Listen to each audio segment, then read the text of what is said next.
Not long ago, we calibrated the Genesis drill and began planting.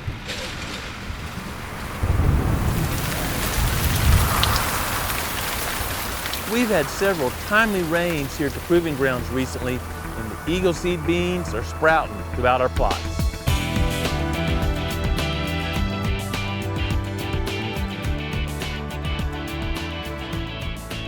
The cool season crops in some of our fall food plots were heavily browsed, and those plots there wasn't enough forage to get a good mulch if we crimped, so we terminated those crops with a herbicide. Deer have already found those young tender beans in the first plots we've planted.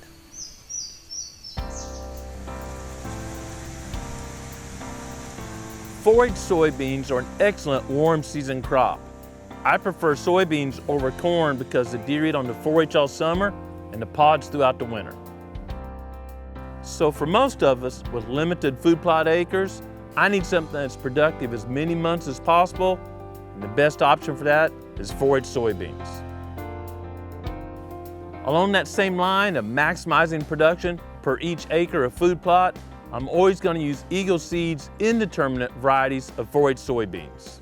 Indeterminate simply means the plant keeps growing throughout the growing season. It's not bred to ripen all at a defined date. So you find on an indeterminate soybean that it'd be forming pods on the bottom and still making blooms on top. On most ag varieties of soybeans, they all ripen at the same time. They make flowers and then pods. There's no new growth. Another great trait of Eagle Seed's indeterminate forage soybeans is that they handle browse pressure very well. Deer can nip them off and they keep growing. Where most varieties of soybeans, a couple nips on top and that plant's done. There's an obvious relationship between the amount of acres in an area of soybeans and antler size. Putting all this together, there's a lot of reasons to plant indeterminate forage soybeans. Growing Deer is brought to you by Bass Pro Shops and Cabela's. Also by Reconics, Trophy Rock, Eagle Seed, Nikon, Winchester, Lacrosse Footwear, Blood Sport Arrows, Flatwood Natives, Morel Targets, Non-Typical Wildlife Solutions, Hooks Custom Calls, Montana Decoy, Summit Tree Stands, Drake Non-Typical Clothing, House Lubricator, RTP Outdoors, Yamaha, Fourth Arrow, Scent Crusher, iScope, Mossy Oak Properties of the Heartland, Hunter's Blend Coffee, Code Blue, Decode, G5 Broadheads, Prime Bows, and Redneck Hunting Blinds.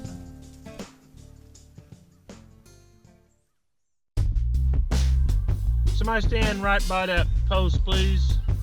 And every 14 yards, give or take. Last summer, we expanded a small hidey-ho food plot we called Prickly Pear. After the expansion was complete, we planted the fall buffalo blend and applied plot rock, basically ground up trophy rock that you spread as a soil amendment. The Proving Grounds is in a CWD zone and we can no longer put out trophy rocks. I was looking for a way to provide deer with critical trace minerals. Trophy rock has about 65 trace minerals. Plot rock was a good answer. We can apply plot rock to our food plots. Plot rock goes into the soil as a soil amendment. Plants take up those minerals and deer consume the plants. This strategy is good for the soil, good for the forage, and obviously good for the deer. Based on Daniel's observations, we knew Prickly Pear was in a great location and thought we could improve it even more. So recently, we put up a hot zone fence just in front of Daniel's stand.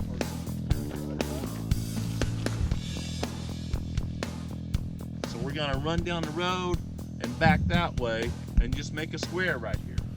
Beautiful morning at the Proving Grounds, and I believe Skylar is our 43rd intern. 43 of these rascals I've had the privilege of working with. So got Skylar from Arkansas, Luke from Virginia, and Nathan from Georgia.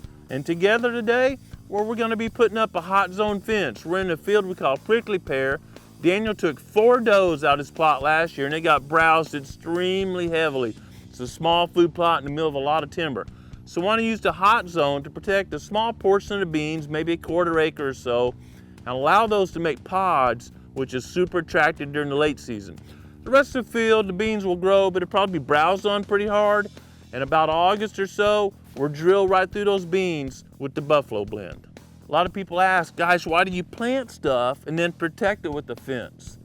But again, with beans, we want some portion of them to go all the way to maturity and make pods. Those pods are super attractive. And what we're due, even later, like late October, maybe even into November, because eagle keeps their forage so long, we're broadcast the fall buffalo blend into that, so there'll be plenty of green and ground cover throughout the winter. Come on strong. The rest of it, mid-August, somewhere we're getting soil moisture, those beans will probably be browsed a lot more because they haven't been protected. And we're drilled right through there with the fall buffalo blend to get it started earlier. So we have greens and grain in the same field. During the summer, we may have to weed eat below the fence.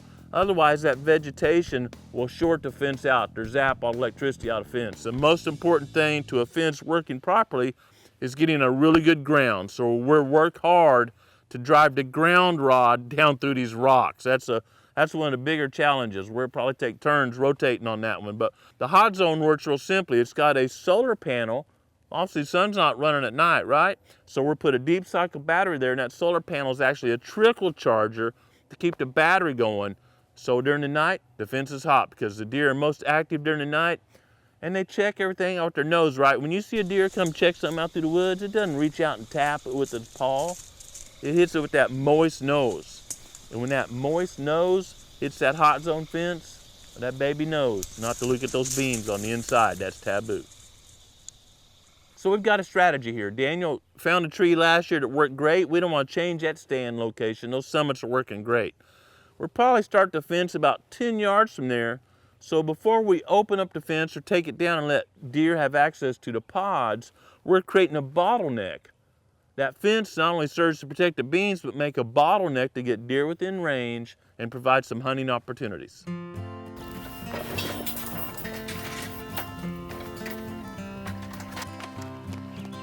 Cold days almost always have a northern or western wind. So with Daniel staying on the southeast side and being able to approach the plot from the east, we can get in that stand after the fence has been taken down or partially taken down and hunt it on those cold days, knowing that's the preferred food source in the area. No. Now you're about pure south. See, the face of it's gonna be this way. That's about pure right there. And it needs to be straight. The first step is to place the solar charger in an area of the fence that's gonna receive maximum sunlight. I wanna see that Virginia muscle kicking in here. This usually means away from a timber line and facing south.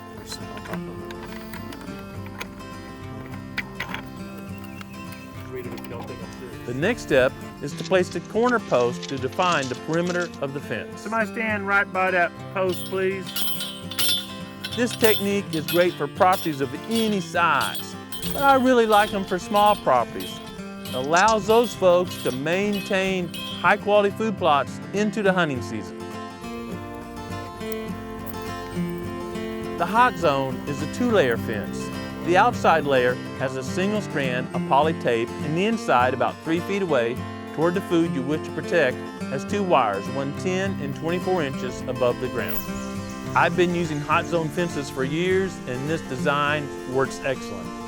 Deer will browse along the edge of the fence, but they tend not to jump it as long as it's hot and been functioning since the day it was installed. With the line post installed, we simply use the clips and put the wires at the appropriate height. You notice when I laid it out, I stayed several feet off the timber line. That's because the first few nights while the fence is new, I don't want a deer coming out not knowing the fence is there and running into it. Give them a little bit of time to see it, pick it up. And we're driving by, we just want to make sure it's taunt all the way and the beans aren't growing up in the fence, because at night, make a little dew on there, short it out. Once the fence is up and I've made sure the end turns are away from it, I turn the Energizer on. Fence is up, we've tested it. We know we're running a little bit over 7,000 volts. That should be a pretty good deterrent. These beans will mature. These beans will grow, but be browsed, but we're saving these for the late season. I've used these fences for several years, and I've selected the second setting to the right. It doesn't pulse as much throughout the day, but at night, it pulses very frequently, and at night is when deer are most likely to challenge the fence. I love that it has a power meter right on front.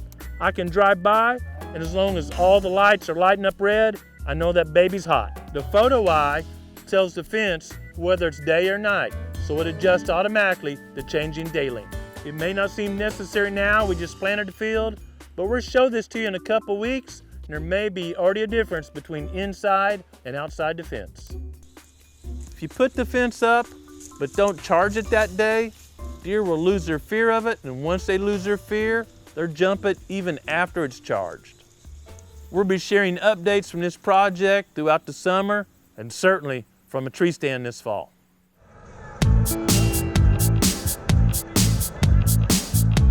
Recently, I was invited by a group called Good Dads to speak at Bass Pro's White River Conference Center. This is a beautiful conference center. It's actually my favorite place to speak. Before the conference, I was able to visit with several of the attendees and have a great meal. I don't even know if anybody other from Bass Pro is here in the room, but I know that Dr. Grant Woods is here representing them, so could we just give them a round of applause? I wouldn't tell anyone I'm a good dad. I've learned by trial and error. Let me introduce you to my family. This is my daughter that my hands are on the shoulder, Ray, and Ray will be a junior in Branson High School this coming year, and my lovely wife Tracy, and Raleigh, who will be a sophomore, and unfortunately right now is in Italy on a study abroad program. I made the really foolish comment that, hey honey, if you can get the scholarships, you can go. Daddy's not paying, but if you can get this worked out, you can go, and doggone she did, so she's in Italy right now. But we are from a family of shooters. My dad was a shooter and a hunter, and so my daughters have been are shooters, and really, we started in the backyard. You see, shooting is just a way for our family to spend time together. That could have been baseball or soccer or butterfly collecting or anything. And it started with, this is my mom and dad. I just lost my dad a couple of months ago, 87, lived a great life and a huge influence on me. And you know, my dad was a self-employed contractor. We hear a lot about dads not spending enough time with their kids. Well, I'm the only son in a farm family. My real name should have been Manuel Labor. I can guarantee you I spent enough time with my dad whether I wanted to or not. So we worked together, but listen to this is so cool. My dad didn't learn to read till he was 60. And so from 5th grade on, I would go to work with my dad, self-employed, wasn't any OSHA laws or anything, and microwaves and sliding glass doors were coming in vogue about the time I was in 5th grade, and my job was to read the instructions, because once my dad heard it verbally, he could do anything. He was brilliant. He just was never taught to read. He was raised extremely poor down on Woods' Fork, last name Woods, Woods' Fork, down south of Ozark, Missouri. I thought it was punishment at the time. Now I make a living sharing highly technical information about white-tailed deer and breaking it down for anyone to understand. It was the perfect training grounds. What can you do to your kids? And what you have to do anything positive is time. And I had time with my dad. My dad was a shooter. I was a shooter, not as good as my dad. My dad was a hunter, I'm a hunter. Of course I taught my daughters how to hunt. Instead of just going hunting, hey, see y'all later, see you next weekend. Take them along. Now you know what? I learned some lessons early on. Don't take M&Ms, my kid's favorite candy, when you take them hunting, because they eat one at a time. Rattle, rattle, rattle, eat one. Rattle, rattle, rattle. It's not going to go perfect. It's about love. I mean, it really is. You know, so my dad, as he got older, man, I would do anything to get him in front of deer. I'd ride him in a buggy. I wrapped orange sleeping bags around him. He had cancer at the last 47 masses between here and here. But he wanted to be outside. I did whatever it took, man. We'd carry the guy out there. We did anything that was legal to get him out there. Hopefully my kids were watching, because I'm going to get old. And think about this, guys. You think any punk boy's going to ask my daughter on a date? She's killed a bunch of critters. I never forced it. I never said we're going hunting today or we're going fishing today. But deer hunting is horrible for taking kids, right? What do? You sit down, you shut up, and you be quiet for 3 hours. Even churches don't do that to kids. So we didn't start there. We started with bobbers and catching bluegills, and we started with BB guns and all the unsafe things, shooting tin cans and stuff like that. And we didn't get to deer hunting or shooting competitively for many years. Thank you all very much. I always enjoy meeting new folks and sharing information, whether it's about hunting techniques, land management, or life experiences. I appreciate Bass Pro and the organizers of Good Dad sponsoring this event, and I'm very supportive of their mission. I hope you have a chance this week to get outside and enjoy creation with family or friends. But most importantly, I hope you find quiet time every day to slow down and listen to what the Creator is saying to you. Thanks for watching Growing Deer. If you'd like to learn more about the buffalo system or our hunting techniques, please subscribe to the Growing Deer channel.